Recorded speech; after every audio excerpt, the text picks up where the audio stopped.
Hi,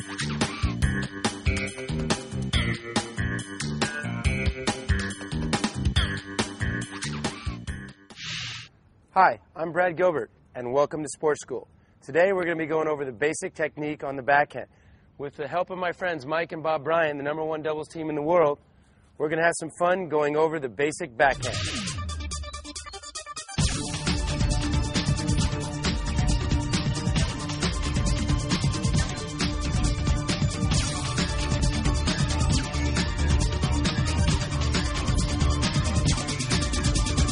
Over a couple of the basic grips. I think the slightly western grip for the one-handed backhand is as good of a place as any to start, because you don't want to be too extreme, and you can get away with a continental on the forehand, but I think it's a little better to be slightly over. You know, it's easy to just turn and straight out with your swing. Bob, let's look at the two-handed swing. I like that same grip, the slightly western. I'm a lefty, so left hand on the bottom, slightly western grip, opposite of the forehand, and then the top hand is just a shake hand grip. It's straight up continental grip, slightly western on the bottom. That's it. And so if you're a right-hander, you just flipped exactly what you said. Flip the dominant hand on the bottom, western, and then the top hand's just a shake hand grip, continental grip. Yeah, remember, club players at home, your dominant hand, whether or not it's the left on the bottom or the right, it's the dominant hand. So on either one, and then that's the continental. That's more of the handshake grip. The bottom grip is for the backhand or where you want to move it. But you want to be kind of in the middle on the top hand. And remember, for you right-handers, the left-handed is the dominant swing on the two-handed backhand. With the help of Claudia today, let's have a look at a couple of you guys' swings. See how he turns on his backhand. Oh, on the next one, let's freeze. And he's always trying to get on his front foot. That's big for the unit turn, because you always want to get your backhand, what do you think, on your front step. It's hard to hit a one-handed backhand open stance, so you want to step in and turn almost on every one. Base leg. It's different than the forehand. The forehand, you want to go open stance, you get more power from your trunk. But for the backhand, you use this leg as your base leg. You transfer the weight from the back to the front. All right, let's look at a couple here. Nice step in, almost hitting Claudia. 4 feet, Claudia, come on. Very nice. See, he has a very relaxed swing. He's not trying to do too much with it. Let's freeze on this swing. See how he finishes up very high. You finish up higher on your backhand than you do on your forehand. Yep. You don't want to be down low on too whippy. Nope, not wrist. It's not a wrist shot. It's more of an arm shot on the backhand. You get more power from this rubber band coiling back. You use your shoulder more on the backhand. On every backhand that you hit, you should feel the tension right here, the pull, because this is where you get your power from the shoulder, the back of the shoulder, whipping across. Very nice.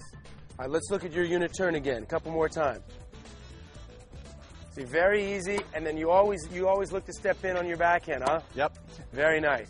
Very clean swing. The backhand is the simpler swing of the two, and it's less forgiving, would you say?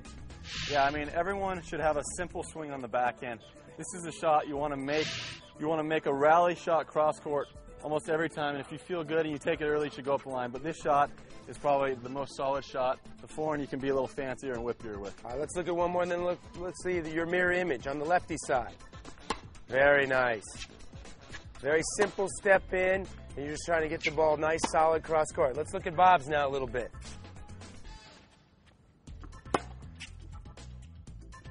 Bob has a similar backhand, but he doesn't step in as much as you on the backhand.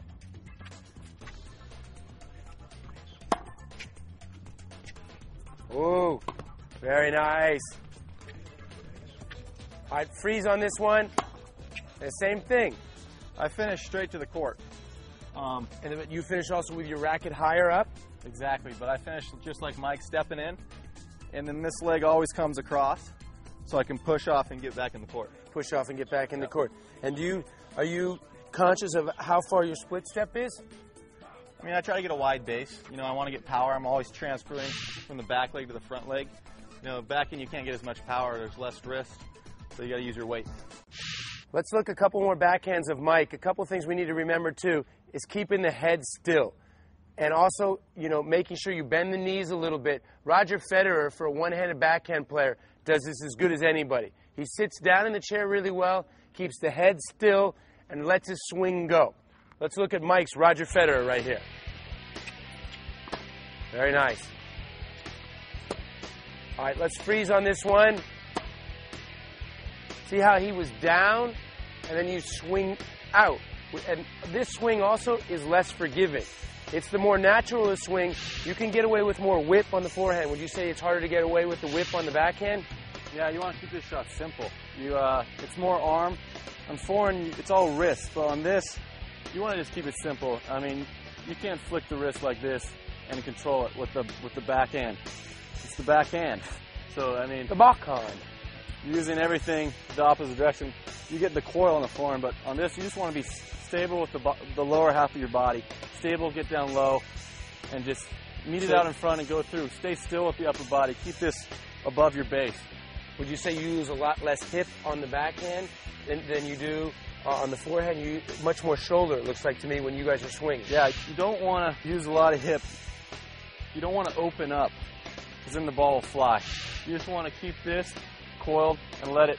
You get your power from the back of the shoulder. So I call this right here, I mean, you're just sitting in the chair beautifully. Yeah. You're sitting down, you're getting down to the ball, and then that's that natural swing. It's just, boom, low to high right there. Yep. Couple more.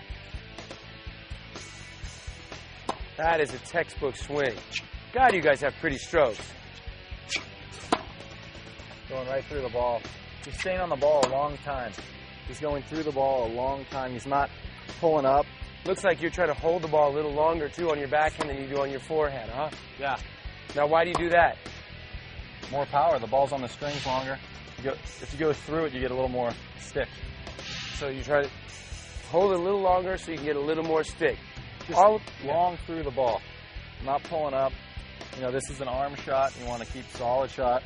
So he's just going through the ball a long time. And all of these things that we've just been talking about will help you with a great basic backhand. Remember, for the club play, this is the easier shot. Keep it simple. It's not complicated.